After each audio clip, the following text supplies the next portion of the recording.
Alright, so let's take a look at automation tool Visual Flow and what it does in Salesforce. Okay, so like we have already seen workflows, process builder, there is one more automation tool called as Visual Flow, Lightning Flows. It's also called Lightning Flows because of the new features which is introduced along with Lightning.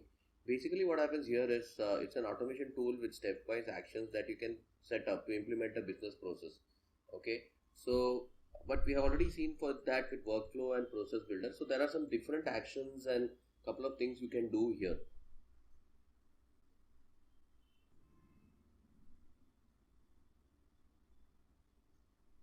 So let's take a look at this. Like flows will be triggered by user action or also can be automated. Flows are like, either you can trigger it by a user action or it can also be automated for regular processes that you want to bypass the manual intervention. Okay, flows basically can collect information from user using a screen-based flow, query the database, you can update, delete and save records on a single or multiple objects. So it's pretty, it can perform a lot of things.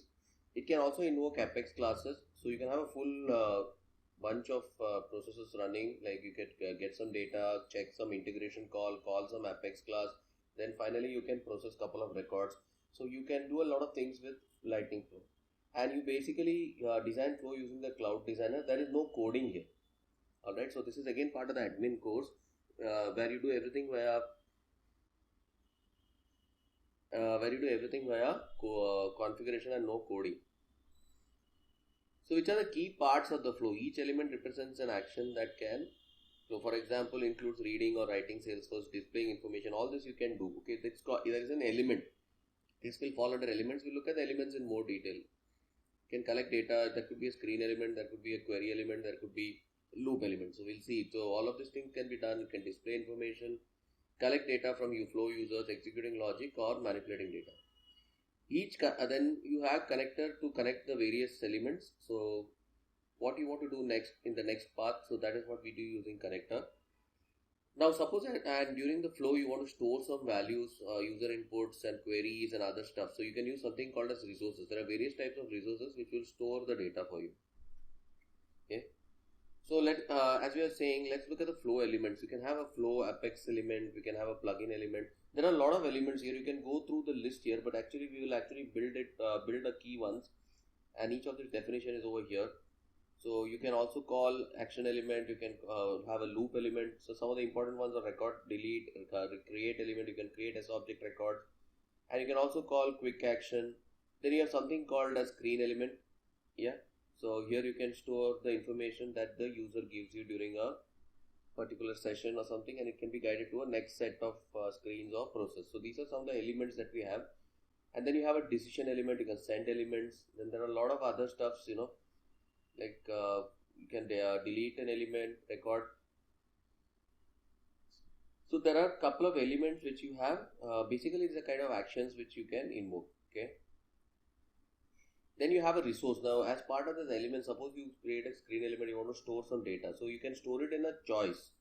Alright, there is a collection variable, you can store multiple records or you can store a fixed value.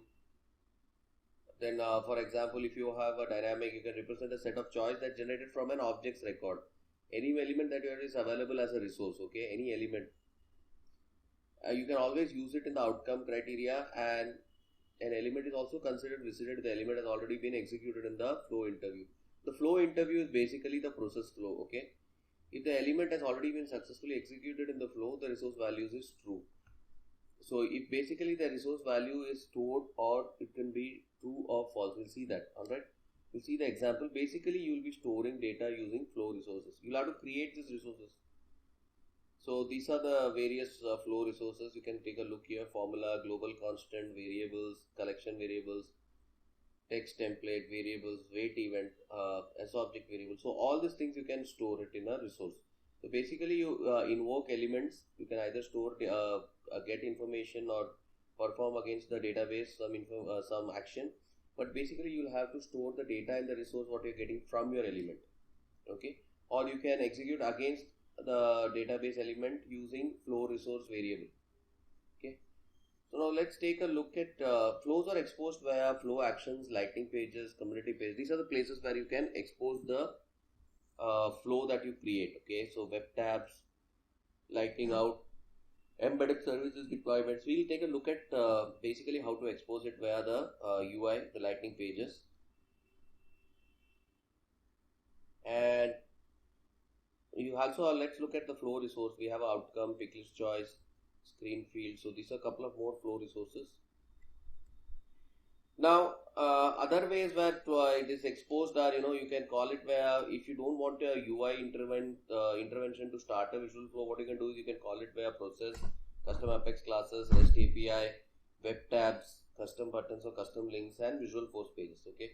So this way you don't need a user input to start off the flow. So these are the other ways where you want to automate where you can call the lightning flows using automation. So these are some of the use case, like say for example, when a customer call is routed in the appropriate agent based on the loan type. So these are the things. The agent verifies the loan type, gathers basic information, request information, then series of steps to process the loan application. So in this series of steps is where you can, like say for example, now the question will come up, why do I have to do this when I already have a UI? But that may not be when I already have a UI. But basically imagine that there may be a case object, like say for servicing loans, there may be like 30-40 fields. The user has to focus on maybe only 8 fields. First on a 4 set of fields, maybe first eligibility, then on the next 4 set of fields, and then on the next 4 set of fields. So this way, you can you can bring the focus to the particular fields faster and improve the process. And this happens many times. You may have 25, 30, 100 fields in a S object, but during a quick processing of a loan application, maybe you just need to feed up only 8 or 10 fields, and they will come up, and the user can take the action based on that, and multiple things can happen. Okay, so you can update the S object, underlying S object, and send an email, submit it for approval. Number of things you can do it, staying in the lightning page itself.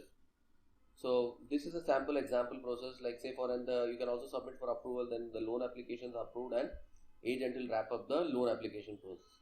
So let us create a workflow to implement this. Let us create a visual flow to implement this. Please remember that we are doing lightning flows, not workflows now.